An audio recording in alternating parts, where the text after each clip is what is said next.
جګړه شروع شوې ده.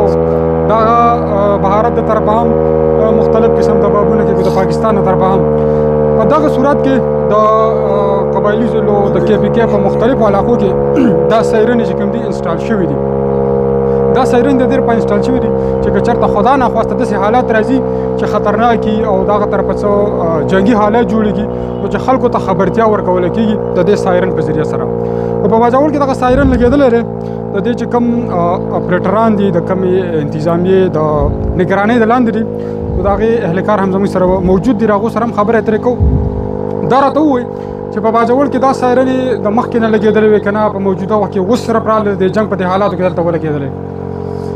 دا جی مخکې زموږ سایرن موجود و چونکې هغه هینډ سایرن و او الکتریک سایرن و خو هغه واړه و د هغو د اواز کیپیسټي هم کمه وه. دا چونکې اوس څه وخت وشو چې موږ سره راغلي دي او دا هایسټ دغه دي دا سایرن دی الکتریک د دې اواز تقریبا د 15 کیلومتره پورې ایریا تقریبا دا کور کوي. دا چې کومه بجلی راکاږي څومره پورې پاور دا غواړي څومره بجلی راکاږي؟ دا خو ترفیس بجلی باندې کار کوي او نور چې کوم دي نو هغه په سنگل فیز باندې هم کار کوي. صحیح. دا د باجوړ د ښار په هیډ کوارټر په دې ځای کې لګېدلی مثلا کومې لرې علاقې دي او د دې ځای نه دغه دي نو هلته چې د دې اواز نه رسي هغه خلک به څه کوي چې یاره خدا ناخواسته جنګي حالت جوړېږي نو هغه خلک به څنګه خبرېږي؟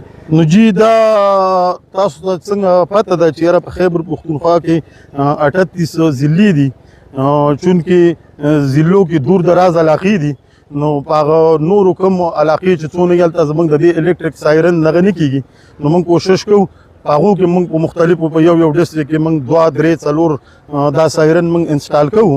اوس فی الحال زموږ خیبر پښتونخوا وزیر اعلی صاحب په حکم باندې ډایرکټر سیول ډیفینس تقریبا 49 سایرن موږ انسټال کړي دي. دا اوس فعال دي بالکل کار کوي او مزید زموږ په نور ډسټرکټ کې سیول ډیفینس لګی دي چې کوم ځای کې ضرورت دی نو نور مزید موږ لګو. صحیح. دا سایرن په اوس وخت کې خو د جنګي حالاتو لپاره لګېدلی دی. پر روان وخت کې بیا په نور دغه کې دا په کم دغه کې زموږ په کار شي راتلی نو اوس وخت کې خو دا زموږ د سیول ډیفینس په ژبه کې دی ته وارننګ سیسټم وایي.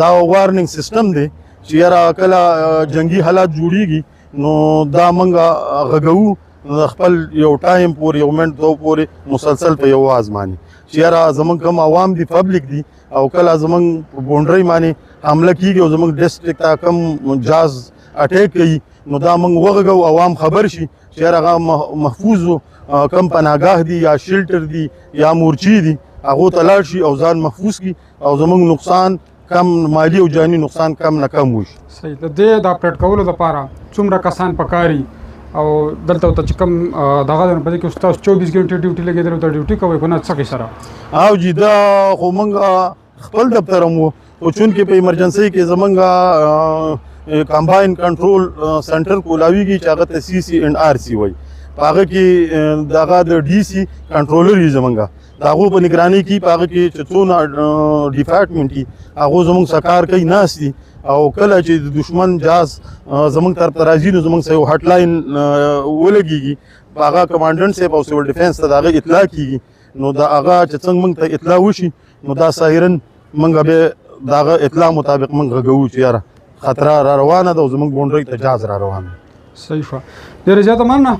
نو دا هغه سایرن دی چې د نورو سیمو په شان ته په ضلع باجوړ کې دلته د دې ریسکیو د بلډینګ د پاسه لګېدلی دی او د دغه چې کومې خطرات راځي او د جنګ په حالات کې که څه داسې مسله راځي څه خطره جوړېږي د دښمن طرفه نو د هغې د خبرتیا دپاره دغه سایرن لګېدلی دی او امید دا دی چې دا سایرن صرف پروژه کې د ګوګو د لپاره پکار شي او د دې نه علاوه دا زمونږ په ژوند کې زمونږ په دې خطه کې د بل سره لپاره پکار نشي. ډېره زیاته مننه.